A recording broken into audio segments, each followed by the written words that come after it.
CBS Sports recently had their own take on the best transfer portal quarterback fits. I have my own. Let's discuss here on the Portal Podcast Live Show.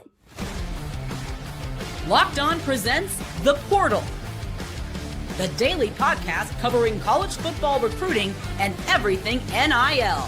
Part of the Locked On Podcast Network. Your team every day.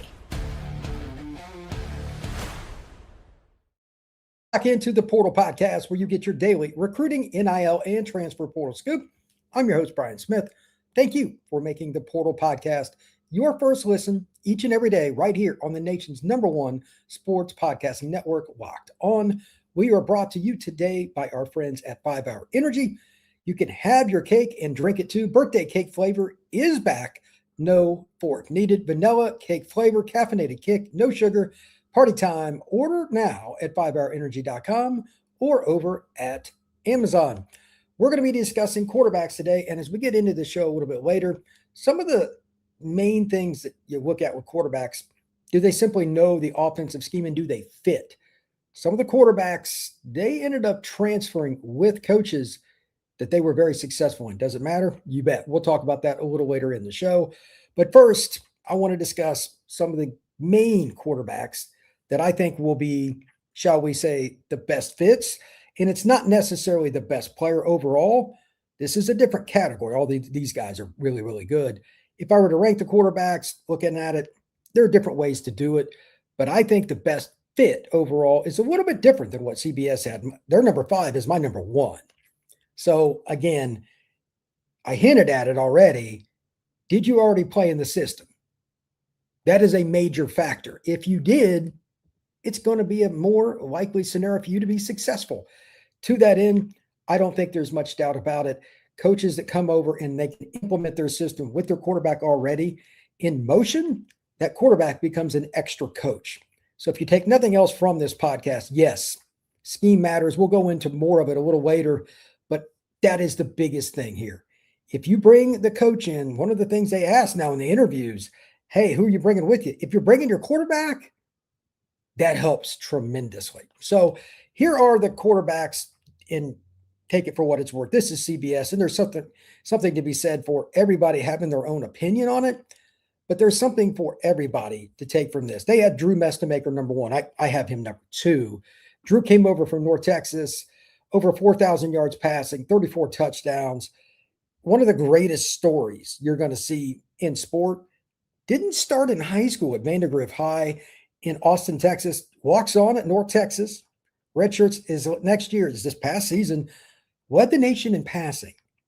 Like, how is that possible? It's a wild story. Number 2, they had Brendan Sorsby. I have him high. I'm curious to see how Tech uses him. Many don't know it, but Sorsby, he's a pretty good runner. I'm going to have his stats up on the screen here in a minute. Number 3, they had Josh Hoover. He's going from TCU to Indiana, where he was originally committed out of high school. There are some questions I have because he tried to force it a lot, but they didn't have much of a run game. He had 13 picks, but very talented quarterback. Sam Leavitt, they've got at 4, and Byron Brown at 5. Okay, here's the deal. I don't necessarily think this is a bad list, other than how do you not have, again, Byron Brown. He came with Alex Golish from USF.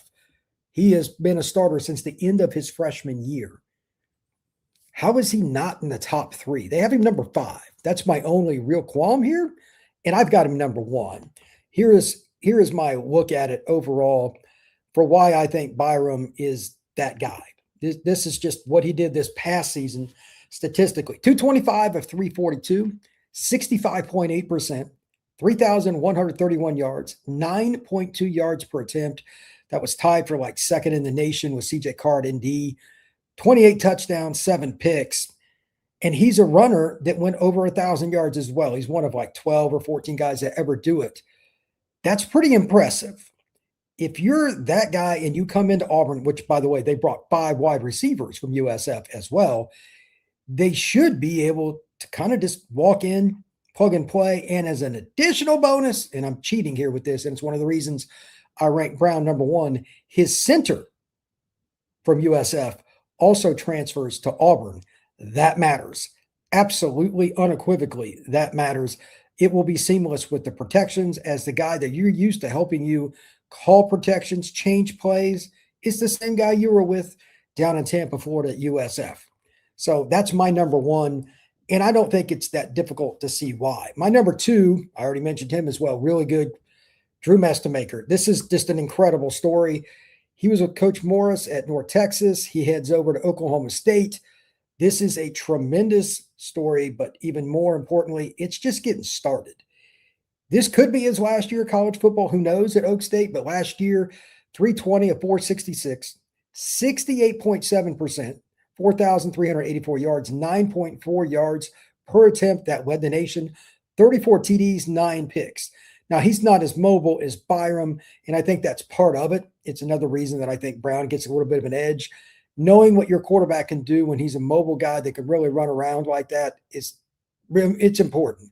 Mestamaker can move, but I mean, Byram's a certified animal. Like he ran for over 1,000 yards and he's close to 240 pounds. He's a big dude.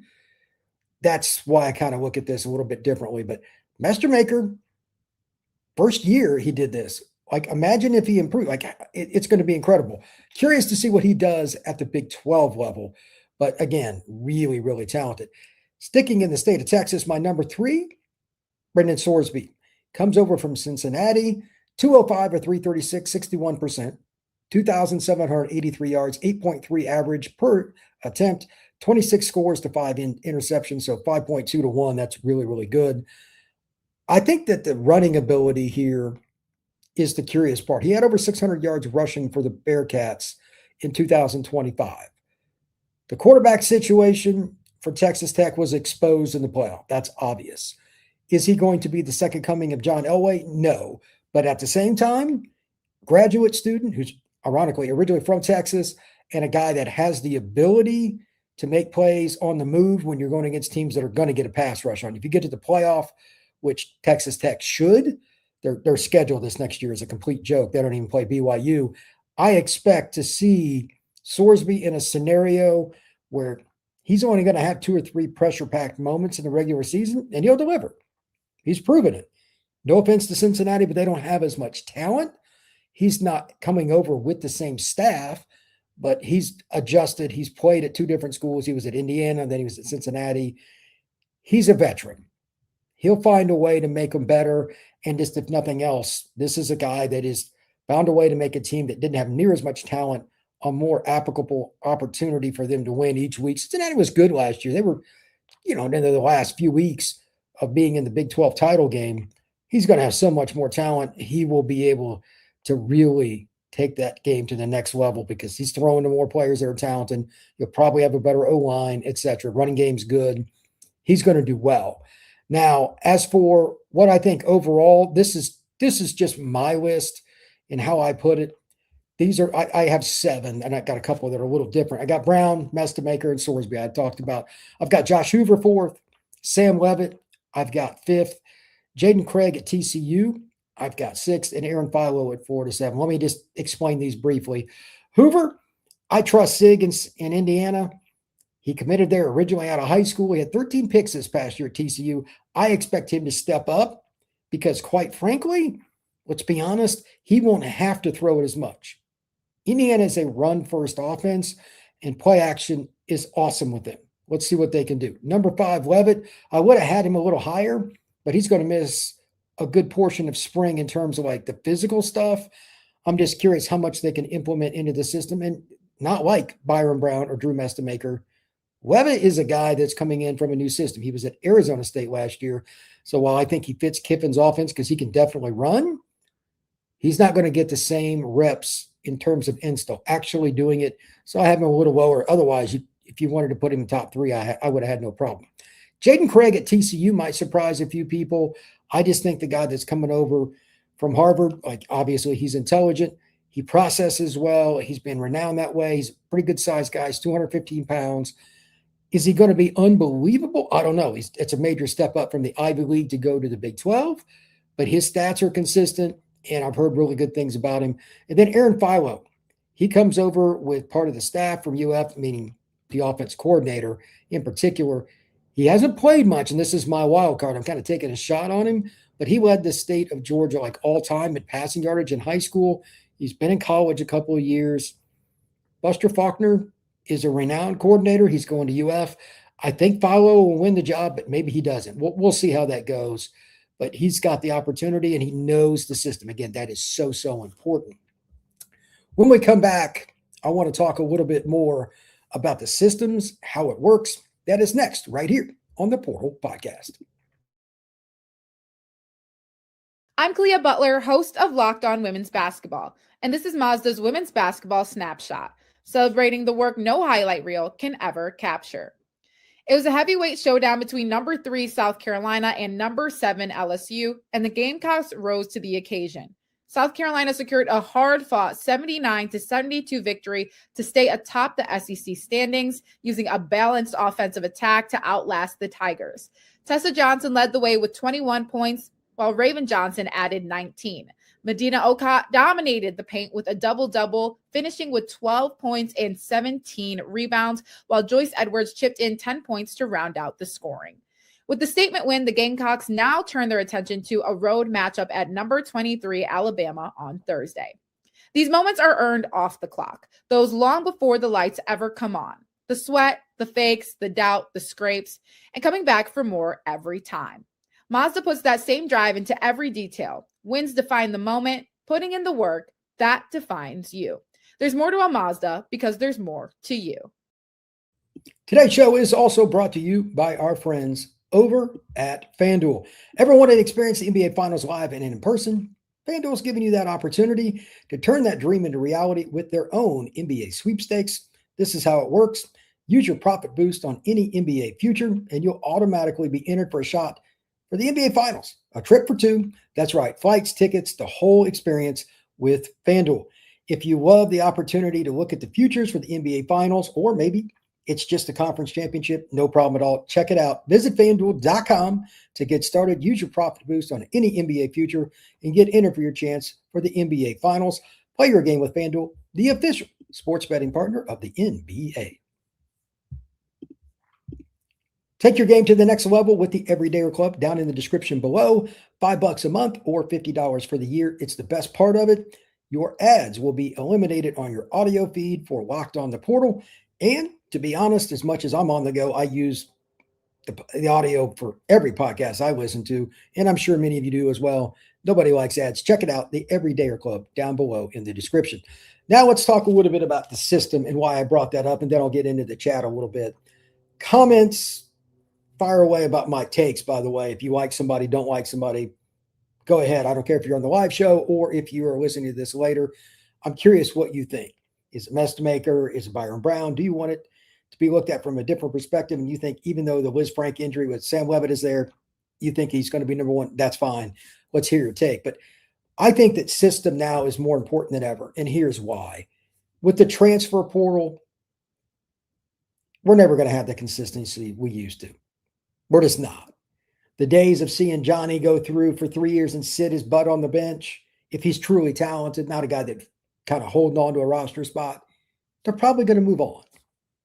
So when you have a quarterback go with his coach or coaches from one school to the next, it helps because your window to win is so small. Look at what Sig did at Indiana. He screwed it up for everybody, by the way.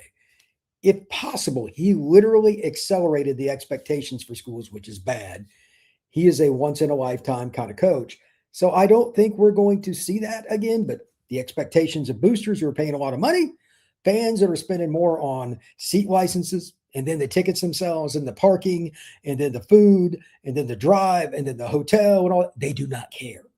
So you need to win right away. When these guys come in, and the transfer portal is hot and heavy with some of these guys that are transferring, it's pretty important they find a way to get them in and get it rolling. And the best way is just, again, they know the system already. I don't see how you can't look at it that way. That's just my opinion. So to each their own, and there are a lot of different ways to evaluate it. But anyway, let's see what we got here. Salty. Bo Nix turned his college career around when he transferred and was coached by Kenny Dillingham. How important is a quarterback whisper to a transfer quarterback success? I think it's the same as it is no matter what. Even if it's a guy that comes with you, either you've got a good quarterback coach or you don't. I'm not going to be specific, but there are some coaches, not just quarterback, that have been at major programs that have screwed it up. There's one in particular. I'm not going to throw him under the bus. I was talking to somebody last night about it. They may have won a national title in the last 3 years, but they had one position. It's not a quarterback coach, but he was so bad at the position he was at, he cost their team a chance at the playoffs. And it matters. But if you're bad at quarterback or even average in terms of coaching, you're not winning a title. It's just not happening, man. All right. Does Miami have a quarterback coach that has a record which suggests that he will elevate Mensa's game, or is Mensa expected to be fully developed upon arrival? A little both. The offensive coordinator at Miami, if you remember back to, I think it was 2012, when West Virginia went bananas, that was the same coordinator. He was at Houston a few years ago when Houston was really good. Miami set in terms of talent at the quarterback position and the coach. Having developed quarterbacks that have led a team to the national title game and been in Notre Dame and still holding quarterback records at Cincinnati, is Gino Guidugli considered an elite quarterback developer? I don't know. I've not asked that around. I don't know if I wouldn't go quite that far because he just hasn't been around long enough. He's new. You pretty much got to be over 50 years old and done it for 10, 15 years, in my opinion. But he's on that track. I don't know. That's a great question, though. Like, how long does it have to be to qualify? Everybody would have a different answer on that, Salty, but that's a good question. When push comes to shove, does a transfer quarterback with at least 3 seasons of experience, mostly high-value quarterback development, or monetary gain when choosing a school? I would say most of the time it's actually playing time and development because the money's gotten so good. I don't think the money's that big a deal. I'll give you an example. It's another position, but I know there was a prominent player that had an opportunity to stay closer to home to a program that he liked, but he chose another one for $450,000 less because of the development. To each their own, but I think development and especially playing time are the key because kids are going to bet on themselves. There are a few exceptions, but by and large, you're going to see players bet on themselves. Which is the best career path? Committing to a blue blood and developed while waiting to start, or committing to a lesser school, starting immediately and transferring to an elite school? The second one's becoming a little more popular, but everybody still wants the Ohio State, Texas, USC kind of offers. You'll see some do it, but the difference with a lot of those second level, and remember, this is football, it's brutal. They usually, not always, but they usually don't have as much NIL to offer. And especially those around those players, they'll tell them to go to the blue blood, not only because it's, Florida or whatever, but the money offer is so much higher. Then if you get hurt, you've got guaranteed money. If it wasn't for that, I think you would see a lot more of the quote unquote mid-level schools. You could see Purdue get a kid over Ohio State because he's going to play. They don't have the same NIL. So unless that changes, I don't think we're going to see a huge difference in what's been going on. Salty, this may be too data poor to answer, but at what round and position in the draft will an elite quarterback make more money playing another college season? I think the first 2 rounds, if I remember correctly now, are guaranteed. Somebody correct me on that if I am wrong. But after the 3rd round or so, I would say it's probably better just to go play college, and it may be just after the 2nd round. We'll see. Katie, for a young quarterback to develop, he has to get in some reps to adjust to the speed of the college game. Nothing else can simulate that. 100%. This is one of the reasons it's not necessarily a bad idea to go like Drew Mestemaker. Now, it wasn't planned because he was a walk-on, but he went to North Texas and played early. It obviously worked out, but there's the risk of injury. So there's a couple of ways to look at that. I like Brown and Leavitt because of the head coaches they'll play for. Byron Brown being at Auburn with Ali Scolish, I think that's a great fit, no doubt. Leavitt, Kiffin obviously knows mobile quarterbacks, and the guy's motivated. Maybe he would have went to the draft if he hadn't got hurt. For those who don't remember, it was Frank injury after Game 7. He was done. So maybe Sam is a guy that's going to end up playing football for just this 1 year and increasing his stock, but I think he would have been in the NFL already if it wasn't for the injury. Katie, Shannon Dawson is from the Dana Holgerson air raid tree that originated with Hal Mumming. Yes, indeed. Excellent answers. Thanks, Minute. You are absolutely welcome. Katie, I still feel like Philo because of the way he threw the ball at Georgia Tech in 2024 when Haynes King was injured. Philo's got a nice rotation on the football. He's a guy that he can throw it, but he just doesn't have a ton of experience. Are we sure what's going to happen with him? Not really. But at the same time, I can't sit here and complain because, again, he knows the system and he's proven from high school for a guy that I'm going to take a chance on it. Again, I put him number 7 overall in my transfer quarterback fit rankings. He's been with the QB coach / coordinator the last couple of years at Tech. Now they're at Florida. It's same system. He's got a chance to be really good. When we come back, we're going to continue on with this, and I'm going to talk a little bit more about why I think quarterback this year is just going to be fun in college football. That is next year on the Portal Podcast. Today's show is brought to you by TurboTax, and it is tax season, but doesn't have to take over your life. This year, TurboTax is making it easier than ever to just hand things off and move on with your day. And let's be honest, nobody likes doing their taxes, and taking that pressure off is a big part. And with TurboTax full service, you can do that because you can have your taxes done for you by a trusted local expert beginning to end without the stress or the guesswork. They handle everything, whether it's a W-2, 1099, whatever it is, your deductions, while you get to work and get things done. For a limited time, you can have your taxes done by a local TurboTax expert for $150, all in.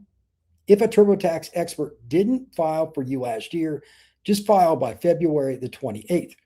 Take taxes off your plate and get back to your life. Visit TurboTax.com/local. That is TurboTax.com/local to book your appointment today. We are also brought to you by our friends over at 5 Hour Energy. Welcome to the 5 Hour Energy Flavor Draft. We're looking at every aspect of the draft to let you know which tasty flavors are the best and which might be sleepers.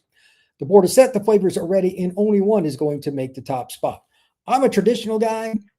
I like cherry. I like grape. I like basic things like that. Hawaiian's fine too, but they also have some interesting flavors that you can check out. And birthday cake's a popular one. It's coming back. Strawberry banana is available. I have a sleeper for you as well, and you can take this as you want. Pomegranate. I think pomegranate is a flavor that is really good. And they also have blue raspberry. That's another one that I like, even on snow cones. So find your new favorite flavor at 5 Hour Energy, and they're available online at 5hourenergy.com or at Amazon. All right, the final part of the show today is pretty straightforward. We're going to see more portal quarterback emergence. Let me give you an example. Kenny Minchey almost went to Nebraska. He transfers from Notre Dame to Kentucky. Very talented. He'll be his 4th year college football. Even though he's barely played, a lot of pressure. Aaron Philo talked about him. He transfers from Georgia Tech to Florida. There's still a lot of pressure. How does this work? What is the expectation? What else do we think needs to happen? Because there are a lot of different guys. We're not sure how it's going to work. And then there's also like Caden Hauser. He's going from ECU to Illinois. No offense to East Carolina, but that's not the same level as the Big Ten. Threw for a bunch of yards. Pretty mobile guy. But how do you put that expectation into a sheet, like a spreadsheet or just your basic comments? I think this is the fun part of the offseason. There's a lot of different ways you can look at it. Let's use Minchey for an example. I saw him at the Elite 11 finals in 2022 in Los Angeles. Elite in terms of processing. From talking to people there, he was the best guy at the event on the chalkboard. That never goes out of style. Secondarily, he's got a very natural delivery and he's mobile. He can make guys miss and he's athletic enough. He can do a backflip. He's one of those guys that is simply going to make players miss. And in the SEC, that's pretty important. He's another guy that I think it will work out well. Stein is coming over from Oregon. They throw a lot of screens, a lot of quick passing game, get ahead of the chains. I think Minchey will be that guy. I'm not sure about pushing the ball down the field, but because of the scheme, I think that's another fit. There's a little bit of a gap. You got to learn the system, but watch out for him. And I also think, again, Philo at Florida, that's fine. But anybody that has come over that at least similar offenses from one school to the other, may not be the same coordinator, may not be the same quarterback coach, that will help. If you can't get a coach to come in because you're just looking for a quarterback and your head coach, et cetera, stay in, you're going to see more and more of this. I think Minchey with Will Stein is probably about as good as it gets in this regard, but it's your second best opportunity to hit the ground running. Again, Sig changed college football. Year 2, they won a title. I think they had 7 players out of high school that were ranked 4-star. Like there may never be anything like that again. They hit the inside straight. They won every close game, including the Penn State game, the Iowa game, the first Oregon. They could have lost 3 games the regular season, and then they won every close game in the playoff. Total inside straight, but they still set the bar. Everybody's got to find that perfect quarterback moving forward, and the scheme and the fit is everything. If you don't have it, you're probably going to struggle because people aren't going to sit here and say, oh, it's year 1. It was a learning thing. They're spending all that money to go to those games, to donate, put their names on buildings. You have to win in year 1 with a big name transfer quarterback. Even if it's a kid, again, like Minchie, highly recruited Elite 11 guy, just got beat out by CJ Carr. They're not going to wait. They're not. DJ Lagway, he was beat up last year at Florida. He's going to his dad's alma mater at Baylor. Do you think Baylor's faithful cares about that? He better produce. Dave Aranda's on the hot seat as it is. Seems like every year. If they don't win with DJ, probably not going to work real well for Dave.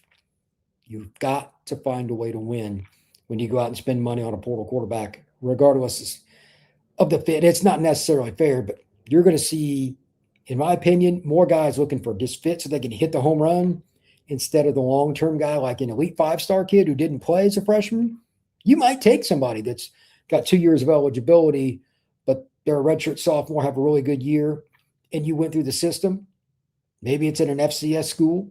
Maybe it's a MAC school. Maybe it's Sun Belt. Maybe it's the bottom of the SEC, whatever. But you're proven, and the system's similar. Just something to look forward to over the next few years. What else we got here in the chat? Let's see. Katie says Philo has played in meaningful games, and lest you forget, he and Haynes King together beat Miami. That was wild last year. Philo can throw it. I need to see him take the pounding, be schemed against, not when film gets out and all that to completely believe it. But again, I had him number 7. He just doesn't have as many reps. And like, by the way, just shout out to Haynes King. That guy was an absolute leader and a warrior. If there was ever a guy that just threw his body into the pile more, my goodness, I'm not sure exactly who that would be. Over like 2-3 year window, like that's incredible. So shout out to Haynes King, but that's one of the reasons that Aaron Philo got a chance to play.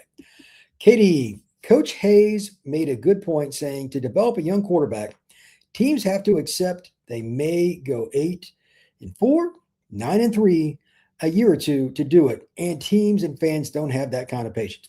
100%. Coach Hayes is a good guy. I think there's a lot to be said from this statement, and it's something I just mentioned a moment ago. People don't want to hear it, especially the ones that have dug deep into their pocket to hand over that money. Indiana did it. Why aren't we? So again, it's a very difficult scenario, and I don't think there's a whole lot you're going to do about it, but you got to find a way. Even if you don't have your quarterback coming in with a scheme that's exactly the same or even close, you take a transfer quarterback, the expectations, they're really changing. I still have Byron Brown, number 1 for me, Drew Mestemaker, number 2. They have their same head coach from one school to the next. I'm pretty good with that. Sorsby, I've got number 3. I think he's the possible elixir that gets Texas Tech over the top in the playoff to at least win against a quality opponent. I don't know if they can win it next year. They lose Rodriguez and some of those key defenders, but their defense is going to be good again. They've got 7 transfer portal D linemen again. I got Sorsby 3rd. So I'm pretty steadfast that system matters, but the players around you do as well. So Leavitt, etc. There are a lot of really good players to discuss. Josh Hoover, you can rank them however you want, but this has been a fun exercise. I hope everybody enjoyed. We will see you again soon, right here on the Portal Podcast.